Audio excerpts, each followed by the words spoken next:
Okay, so let's jump right in. We're doing a deep dive today looking at a really specific snapshot of the Bitcoin market. Uh-huh. June 9th, 2025, is that Yeah, right? And we're focusing just on one source. exactly. A report from CoinDesk that came out that day. And our mission here is, well, simple. Quickly pull out the main insights.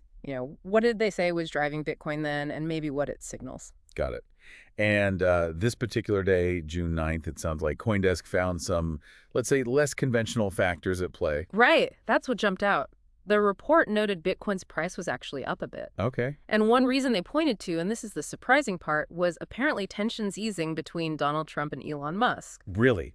Between them personally? Yeah.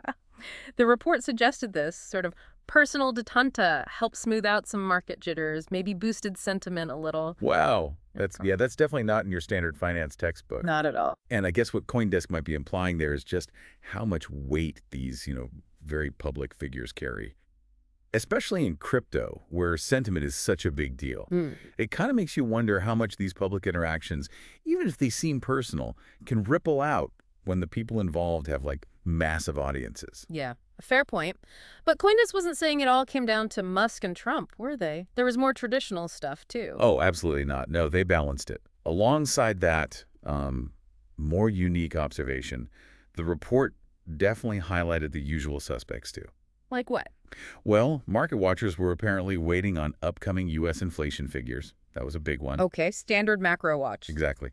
And also keeping an eye on deflationary pressures coming out of China.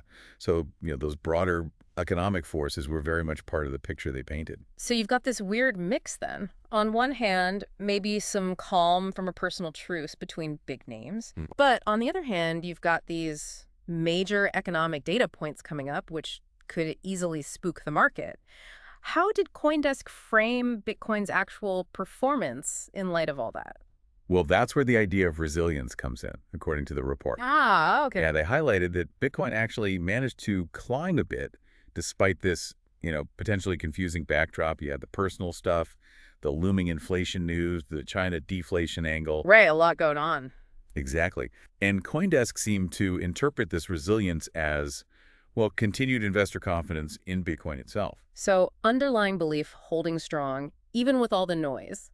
That seems to be the sense you get from the report for that specific day. Like, even with this messy picture, expected economic factors, unexpected personal ones, there was some kind of fundamental conviction providing support. It's interesting looking back just at that one report from June 9th. It really does show how many different threads can get tangled up in market moves. For sure. It wasn't just about, technical analysis or adoption rates on that day. It was this blend, high-profile personalities, global economics, and just that core investor belief holding steady. Yeah, and if you sort of zoom out from this one example, what it really does is remind you how complex markets can be. Sometimes, maybe often, they're shaped by this web of forces, some predictable, some really not. This single report suggests that resilience, that market strength, it doesn't always stem from the places you'd expect. And maybe investor confidence itself is built on way more inputs than we usually think, everything from, I don't know, political vibes to hard economic data. So digging into just this one CoinDesk report really makes you pause, doesn't it? It leaves you thinking, based on this snapshot, how many different forces, the kind we expect and the kind we totally don't, might always be quietly shaping the markets in ways we just don't see day to day.